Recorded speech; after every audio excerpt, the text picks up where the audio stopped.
नमस्कार दोस्तों, welcome back. बहुत बहुत धन्यवाद आपका मेरे साथ इस जर्नी में जुड़ने के लिए। हम घूम रहे हैं उड़ीसा और ये मेरा बहुत ही फेवरेट स्टेट बनता जा रहा है धीरे धीरे। आज 25 जुलाई है जिस दिन हम ट्रैवल कर रहे हैं और हम जा रहे हैं पहले कोणार्क सन टेम्पल में और वापसी में हमने डिसाइड किया है कि हम जगन्नाथपुरी होते हुए वापस अपने घर जाएंगे। इसलिए हमने जो मेन एक्सप्रेस हाईवे था वो छोड़ दिया और फिर हम इंटीरियर रोड से होते हुए बहुत सारे गांवों को देखते हुए और खेतों को देखते हुए जहाँ पे धान की खेती मेजरली हो रही थी, ये सब नज़ारों को एंजॉय करते हुए हम अपनी मंजिल की ओर बढ़े जा रहे थे। And let me share with you that Orissa has been a revelation. मुझे इतना खूबसूरत लगा उड़ीसा, मेरी एक्सपेक्टेशंस के बियॉन्ड था। मैंने नहीं सोचा था कि मैं इतना प्रभावित हो जाऊंगी। इसी विषय में मेरे कुछ विचार हैं जो आपसे शेयर कर रही हूँ। तो मैंने बस ना ये, वैसे तो रास्ता जाने में बहुत मज़ा आ रहा है, बट मैंने स्पेशली ये एक रिकॉर्डिंग इसलिए की है क्योंकि भाई कितना सुंदर जगह है। तो बावली भी जा रही हूँ। It is so beautiful, lush green trees, छोटे छोटे गांव बीच में। और पता है कमाल की बात है, जितनी खुशी हो रही है ये बात बोलते हुए, इतने साफ इनका अगर आप इनका वो भी देखोगे ना, जैसे स्लम एरिया भी हो कुछ भी यार, वो भी इतना साफ है यार। और पूरा रास्ता इज सो ब्यूटीफुल ना भाई, ये one visit is not enough for Orissa for sure.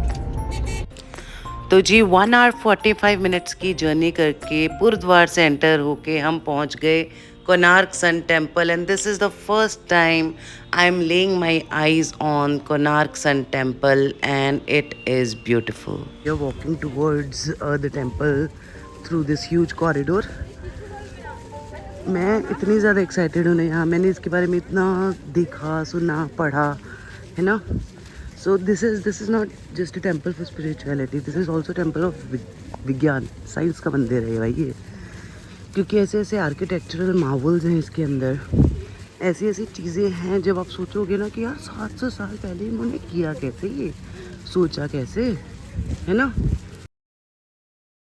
दोस्तों कोणार्क टेम्पल जो है 13th सेंचुरी में बनाया गया था। ये मंदिर उस वक्त के राजा नरसिम्हदेवा ने बनाया था 1250 ईस्वी में। ये मंदिर ना उन्होंने सूर्य भगवान को डेडिकेट किया था as a symbol of power, devotion and architectural brilliance. तो उस समय उड़ीसा, जिसे कलिंग कहा जाता था, वो एक मेजर सेंटर था for art, culture and temple building. तो ऐसा कहा जाता है कि उस समय जो राजा थे उन्होंने बहुत सारी इम्पॉर्टेंट लड़ाइयाँ जीती थी और उसी की खुशी को सेलिब्रेट करने के लिए उन्होंने इस भव्य मंदिर का निर्माण करवाया। तो दोस्तों मंदिर के अंदर जाने के लिए आपका टिकट लगता है। बेसिकली आप कहीं भी जाएंगे भुवनेश्वर में या उड़ीसा में, जहाँ जहाँ मैं गई हूँ, मोस्टली सभी जगह पे टिकट होता ही है और वॉशरूम भी पेड होते हैं। तो ये एक पीस ऑफ इन्फॉर्मेशन था, मैंने सोचा आपसे शेयर कर दूं। उसके बाद हम गए सिक्योरिटी चेक पे एंड सिक्योरिटी चेक को क्रॉस करके हम और नज़दीक आ गए the beautiful beautiful sun temple के। Here we go. So these are the details. ये आप पढ़ सकते हैं। I'm sure you guys will get it online also. So and this is a beautiful entrance. Look at this. What a view. है ना? चलो। वाह। अभी बताइए जी। अपना रविंद्र नायक जी। तो ये आज हमें यहाँ पे घुमाने वाले हैं और डिटेल्स देने वाले हैं। चलो सुनो, ये जो जगह आप देखने के लिए आया, ये जगह का नाम होते कोणार्क। कोण होता अपना एंगल। सो अभी हमें बताया गया है कि अगर आप इस मूर्ति को ध्यान से देखेंगे तो सबसे नीचे है ह्यूमन, उसके ऊपर है हाथी और उसके ऊपर है शेर, सिंह। अगर आप नॉर्मल किसी भी टेंपल में देखें आपको हाथी मिलेगा, शेर मिलेगा, बट ये मतलब 3 चीज़ें एक ही मूर्ति में हैं। तो मनुष्य जो है, जो गज होता है वो होता है मनी, और सिंह होता है जो शक्ति। तो ये सिंबॉलिक है कि शक्ति और धन जो है इंसान को दबा लेता है। तो ये हम वहाँ से एंट्रेंस से लेफ्ट हो गए। ये सारी डांस मुद्राएं, 108 डांस मुद्राएं बनी हुई हैं अलग अलग। इन्होंने ये देखो, this is lady boxing sports. तो इन्होंने बेसिकली जो उस समय पे होता था सब वॉल्स के ऊपर कार्व कर दिया है ताकि आपको पता रहे। बहुत ही एडवांस्ड। कोई आदमी ने कुछ गलत काम किया था, राजा ने आदमी को इसे पनिशमेंट सजा दिला था। हाँ, ये देखो, ये देखो, ये आदमी है, उसको उल्टा किया। ये हाथी ने पैर के नीचे उसको दबा दिया, पनिशमेंट। वाह, इंस्टेंट जस्टिस था ना। अब कहाँ सोच सकते हैं ये सब। किडिंग। अच्छा, 2 कुआं, एक दक्षिण में है, एक उत्तर में है। ये कुआं पानी निकालने के लिए नीचे। ये किचन है जी। ये उसके ऊपर छत खत्म हो गया होगा ना, पहले तो छत भी होगा इसका। इनकम्प्लीट। वाह। तो जैसे ही हम मंदिर एंटर करते हैं हमें सबसे पहले नाट्य मंदिर मिलता है, जहाँ पे बहुत सारी डांस मुद्राएं कार्व की हुई हैं, और उसके बिल्कुल सामने प्रार्थना मंदिर है। और इसके टॉप पे आप देख रहे हैं, यहाँ पे बोलते थे एक बहुत बड़ा मैग्नेट था जो कि इसके पिलर्स को अपनी जगह पे रखने के लिए बनाया गया था, लेकिन वो सारे शिप की नेविगेशन बिगाड़ देता था, इसलिए इसे ब्लैक पगोड़ा भी कहा जाता था इस जगह। इस मंदिर के नीचे कोई भी बेस नहीं है, ये सीधा चट्टान के ऊपर लाके रख दिया है। ये नीचे ये बेस है, यही बेस है, ये बेस है बस। जब मैं इस प्राचीन मंदिर की दीवारों को देख रही थी तो मुझे इसमें केवल ईश्वर की मूर्तियां ही नहीं बल्कि जीवन के सभी पहलुओं की अभिव्यक्ति दिखाई दी। मंदिर की दीवारों पे जो प्रेम और मानवीय संबंधों के चित्र कार्व किए गए हैं वो सिर्फ इसकी शारीरिकता को नहीं दिखाते बल्कि उस समय की खुली सोच, बैलेंस ऑफ लाइफ और रहन सहन के तरीके को और उसकी एक्सेप्टेंस को दिखाते हैं।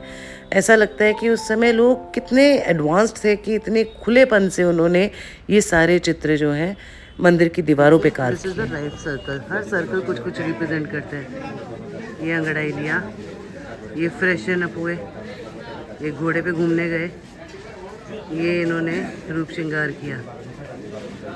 और रूप श्रृंगार के बाद जैसे आपका नॉर्मल डे चलता है, जो जो कुछ होता है बाकी के 4 पहरों में, वो सब कुछ कितना सफाई से इन्होंने यहाँ दिखा दिया है।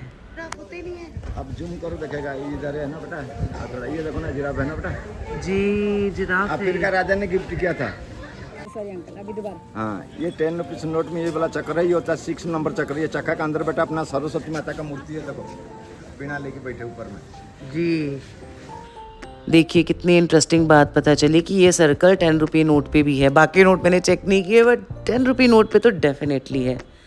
कमाल की बात पता चली, लर्निंग भी साथ साथ हो रही थी हमारी। तो देखिए बेसिक आइडिया है इसके, क्योंकि बच्चे हैं उनकी आइलैंड पे जो दिखे तो हाथी वगैरह देखने के लिए, और जो एडल्ट्स हैं उनकी आइलैंड पे सब अपना आम गृहस्थ जीवन जो होता है बेसिकली। और कितना ब्यूटीफुली इन्होंने वॉल्स पे डिपिक्ट किया है। मुझे ऐसा लगता है कि आज से 800 साल पहले लोग ज़्यादा एडवांस थे। दोस्तों, जैसा नाम से ही क्लियर है, सन टेम्पल मतलब सूर्य भगवान का मंदिर। तो ये 3 जगह पे सूर्य भगवान की मूर्तियाँ लगी हुई हैं, morning sun, afternoon sun and evening sun, सूर्य अस्त। तो ये ग्रेनाइट पत्थर से बनी हुई हैं। ये देखिए, ये इवनिंग सन है। वो पहले जो दिखाया मैंने आपको आफ्टरनून सन थे, मॉर्निंग सन में कैप्चर कर नहीं पाई। तो ये सभी मूर्तियाँ जो हैं खंडित हो गई थी, ये गिर गई थी और इनको वापस लगाया हुआ है। ये इकलौता ऐसा टेम्पल है जहाँ पे कभी पूजा नहीं हुई। ये देखो भाई, ये खाना बना रही है माँ, बैलगाड़ी सामान लेके जा रही है ना, और मसाला वसाले कूटे जा रहे हैं। ये जो दिनचर्या है वो सारी डिपिक्टेड है। समुद्र किनारे होने से जो डैमेज है बहुत स्पीड में हो रहा था, तो ये कुछ रिपेयर वर्क कर रहे थे। हमें ऐसा बताया गया कि 2 साल के बाद ये द्वार खुल जाएंगे और आप अंदर जाके दर्शन कर सकते हैं मूर्ति के। बट साथ में हमें ये भी बताया गया कि यहाँ पे कभी भी पूजा नहीं हुई है, ये इनकम्प्लीट रह गया था, कभी यहाँ वो कर्मकांड शुरू ही नहीं हो पाए। जंगल के बाहर तक ना लाख लाख रुपया पूरे जंगल के अंदर सारी पड़ी है। अच्छा, टूटे हुए सारे पत्थर जो है जंगल के अंदर रख दिए हुए इन्होंने। और यहीं पे उड़ीसा टूरिज्म जो गवर्नमेंट है उड़ीसा के, यहाँ पे 5 दिन का फेस्टिवल होता है, 1 से 5 दिसंबर तक। तो क्या रहता है उस ओडिसी डांस होता है ना सब, ओडिसी डांस और कल्चरल चीज़ें सारी। बाहर का बड़ा बड़ा आर्टिस्ट सब आता है। अच्छा, ये दरवाज़ा 1903 से बंद है। सर क्यों बंद हुआ ये सपोर्ट करने के लिए, सपोर्ट देने के लिए। मंदिर का बेटा बोला ना, नीचे कोई बेस नहीं कोई। देखिए अभी जो आपको ये 7 घोड़े दिख रहे हैं, एक्चुअली दिख तो 4 ही रहे हैं, पर सामने 7 घोड़े हैं जो कि हफ्ते के 7 दिन और रेनबो के 7 रंगों को दिखाते हैं। और ये जो चक्र है ये 12 चक्र हैं जो साल के 12 महीने दर्शाते हैं। और ये पूरा एक रथ की शेप में बना हुआ स्ट्रक्चर है, तो आप कह सकते हैं सूर्य देव का एक विशाल रथ है, जिस रथ को समय के घोड़े खींच रहे हैं। इसका जो बेसिक आइडिया यही है कि जो टाइम है और जो लाइफ है वो निरंतर चलती रहती है। यही मैं यहाँ पे एक्सप्लेन करने की कोशिश कर रही थी। और जो चक्र भी हैं उसके अंदर भी सुइयाँ बनी हुई हैं, स्पोक्स बोलते हैं, जिससे वो दिन के 8 पहर दिखाते हैं। मैं अगली क्लिप में इसका एक क्लोज़अप भी लगाऊंगी और आपको एक्सप्लेन करेगा। और इस पूरे मंदिर के सबसे टॉप पे एक जो था वो मैग्नेट रखा गया था, ताकि लोहे को वो अपने ग्रेविटेशनल पुल से एक जगह पे रखे और इसका स्ट्रक्चर जैसा बना है वैसा ही बना ही रहे। क्या कमाल का मैग्निफिसेंट आर्किटेक्चर है। देखिए सारी इन्फॉर्मेशन हमें हमारे गाइड जी ने दी, रविंद्र जी ने दी, और कुछ मैंने इंटरनेट से ली। तो अगर किसी की भावनाओं को क्षति पहुंची हो तो उसके लिए माफ़ी। कहते हैं कि जैसे ही रिपेयर का काम पूरा हो जाएगा तो ये दरवाज़े खुल जाएंगे और आप लोग अंदर भी जा पाएंगे। मैं तो ज़रूर आऊँगी यहाँ पे दोबारा अंदर जाने के लिए, चाहे 1 साल में या 2 साल में, आप भी आइएगा। सन टेम्पल जो है 800 साल पुराना है, ठीक है। और ये आप सोचिए, अब हमारे पास घड़ियाँ हैं और सब कुछ है, बट ये सबसे पुराना एक है सन डायल। तो बिना किसी घड़ी के, बिना किसी गूगल मैप के आप जो है टाइम जान सकते हैं, डायरेक्शन जान सकते हैं। एस्ट्रोनॉमिकल पॉइंट ऑफ व्यू से दिस इज़ अ मार्वल। तो ये जो हैं इसकी स्पोक्स अलग अलग चीज़ें बताते हैं, जो 1 2 3 4 5 6 7 है ये गीता। हाँ, 3-3 घंटे का 8 पहर, तो वो स्पोक्स। और जो छोटे छोटे बने हुए वो सेकंड्स हैं, और राउंड राउंड जो है वो मिनट्स। अभी तो बढ़िया बोल रही थी। जैसा कि आपने देखा होगा, मेरे दोस्त भी मेरे साथ थे, मैंने कुछ ज़्यादा उनका पोस्ट नहीं किया। उनमें से एक हैं गीता जी, जो कि ज्ञान का भंडार हैं। तो मेरी काफ़ी जो जितनी भी इन्फॉर्मेशन है उनके थ्रू भी आई, तो वेरी काइंडली सर जितना जानती हूँ उतना बता दिया मैंने। That's very sweet of her, thank you Geeta. Video सबके इंडिविजुअली हैं, तो मैंने सोचा फ़ोटो डाल दूँ। ये है मेरे दोस्त चित्राशी, सीमा और गीता, माय लवली फ्रेंड्स।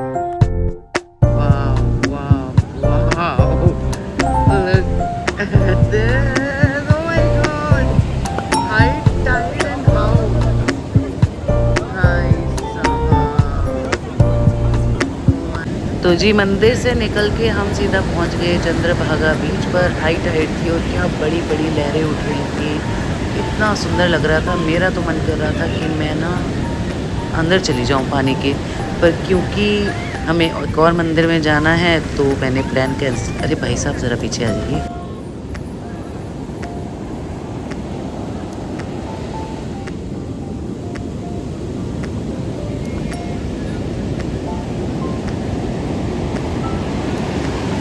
भाई साहब को रोकते रोकते मैं खुद को रोक नहीं पाई, और मैंने कहा मतलब इतनी पास आके समुद्र के अंदर ना जाऊं, ऐसा कैसे हो सकता है। तो मैं समुद्र के अंदर गई, पर लहरें बहुत ही कमाल की ऊँची थी।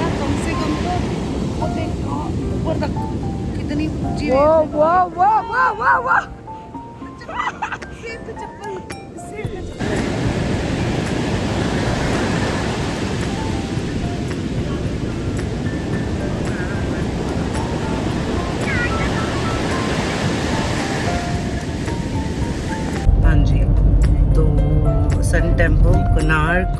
चंद्रभागा बीच देख के अब हम निकल पड़े हैं जगन्नाथपुरी की तरफ। I am having such a great time. बारिश की वजह से ना पूरा सीट ना ऊपर आ रखा था, but since it's on the east coast तो सनराइज बहुत अच्छा होता है ऐसा बोलते हैं, बट अभी तो इस मौसम में तो नहीं दिखेगा, तो maybe November December is a great time to come, तो बहुत अच्छा होगा and I am definitely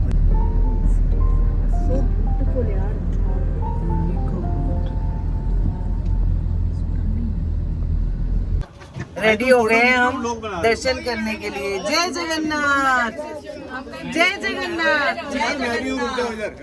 hello, हाँ एक मिनट, खुद ही कहाँ आता है। ये देखो हमारा परिवार बढ़ चुका है और ये सब लोग हम दर्शन करने जाएंगे। अब चलिए, थैंक यू, चलिए जी, लेट्स गो। सीट खाली है, बैठ जाओ। और दोस्तों पार्किंग से फ्री गोल्फ कार्ट सेवा है जो आपको मंदिर तक लेके जाते हैं। वैसे बहुत सारे ई रिक्शाज भी चलते हैं तो आप इसका लाभ उठा सकते हैं। इसके बाद दोस्तों एक तो मेरे फ़ोन की बैटरी ख़त्म हो गई और दूसरा फ़ोन अलाउड भी नहीं था मंदिर में, तो हमने रिकॉर्डिंग बहुत कम की, बट आप बाहर से मंदिर के दर्शन कर सकते हैं। और ये जो ऊपर झंडा लहरा रहा है, ऐसा कहा जाता है कि झंडा हमेशा हवा के विरुद्ध लहराता है ना, कमाल की बात। ये पूरा परिवार है।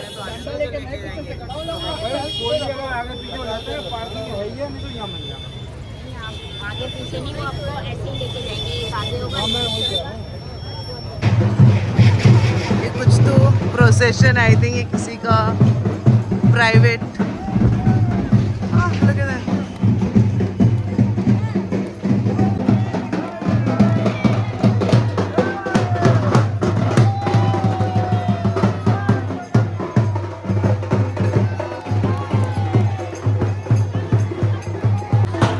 और इतना मन लुभावना ये दृश्य था, मन में ना ऐसे बहुत ही अच्छे भाव आ रहे थे कि पीछे जगन्नाथपुरी जी का मंदिर है और सामने ये भक्ति विभोर हुए सब भक्त जा रहे हैं। बहुत ही अच्छा लग रहा था दिल को।